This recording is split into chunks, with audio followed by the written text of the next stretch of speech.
Chapter 5. Advice from a Caterpillar. The caterpillar and Alice looked at each other for some time in silence. At last the caterpillar took the hookah out of its mouth and addressed her in a languid, sleepy voice. "Who are you?" said the caterpillar.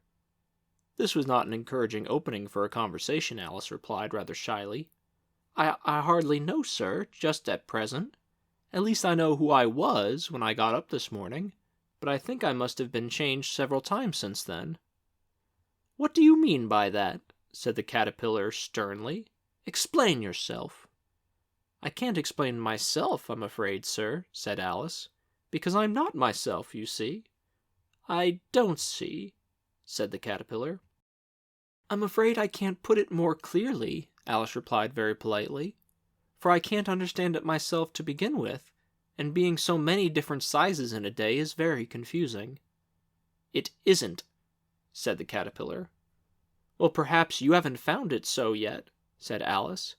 "But when you have to turn into a chrysalis, you will some day, you know, and then after that into a butterfly. I should think you'll feel it a little queer, won't you?" "Not a bit," said the caterpillar. "Well, perhaps your feelings may be different," said Alice. "All I know is, it would feel very queer to me." "You?" said the caterpillar contemptuously. "Who are you?" Which brought them back again to the beginning of the conversation. Alice felt a little irritated at the caterpillar's making such very short remarks, and she drew herself up and said very gravely, "I think you ought to tell me who you are first." "Why?" said the caterpillar. Here was another puzzling question, and as Alice could not think of any good reason, and as the caterpillar seemed to be in a very unpleasant state of mind, she turned away. "Come back!"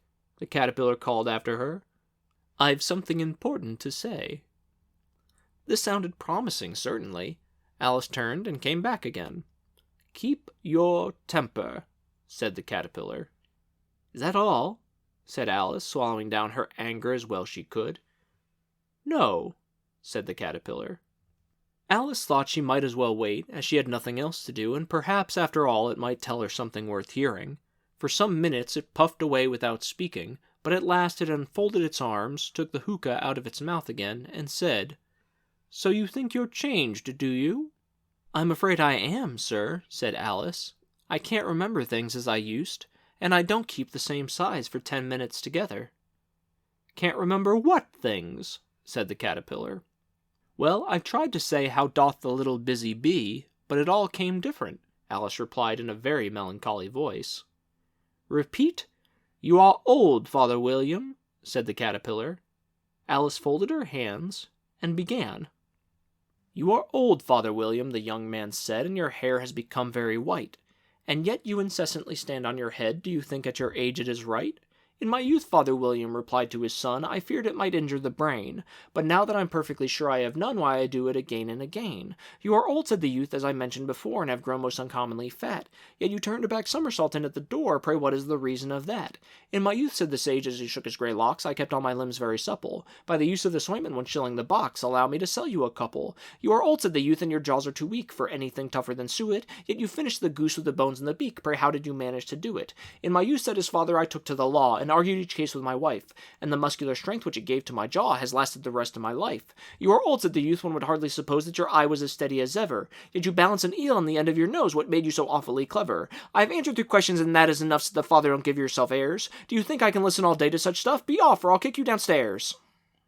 "That is not said right," said the caterpillar. "Not quite right, I'm afraid," said Alice timidly.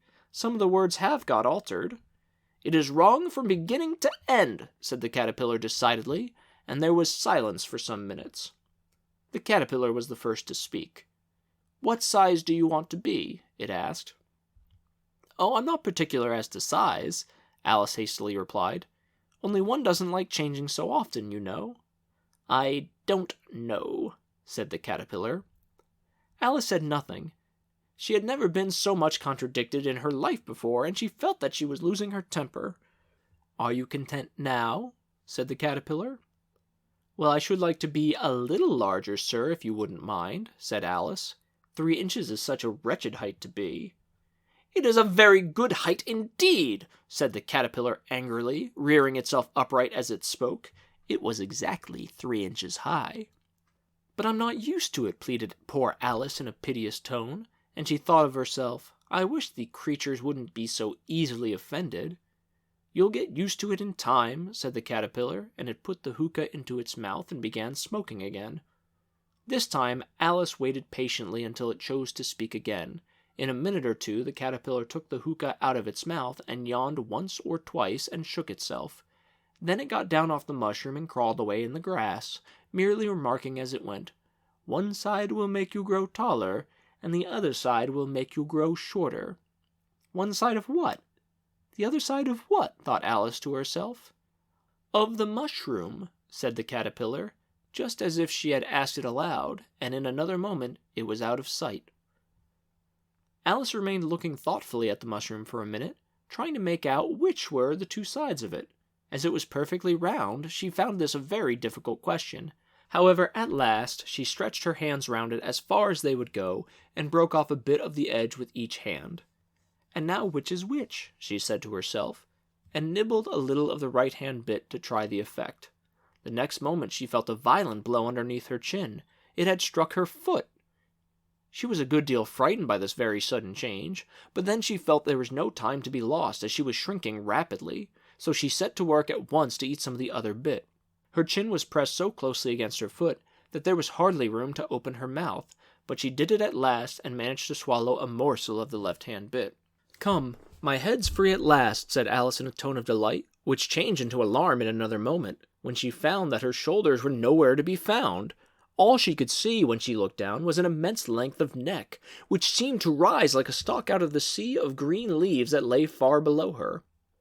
"What can all that green stuff be?" said Alice. "Where have my shoulders got to? And oh, my poor hands, how is it I can't see you?" She was moving them about as she spoke, but no result seemed to follow, except a little shaking among the distant green leaves. As there seemed to be no chance of getting her hands up to her head, she tried to get her head down to them, and was delighted to find that her neck would bend about easily in any direction, like a serpent. She had just succeeded in curving it down into a graceful zigzag, and was going to dive in among the leaves, which she found to be nothing but the tops of trees under which she had been wandering, when a sharp hiss made her draw back in a hurry. A large pigeon had flown into her face and was beating her violently with its wings. "Serpent!" screamed the pigeon. "I'm not a serpent," said Alice indignantly. "Let me alone." "Serpent, I say again," repeated the pigeon, but in a more subdued tone, and added with a kind of sob, "I've tried every way, and nothing seems to suit them." "I haven't the least idea what you're talking about," said Alice.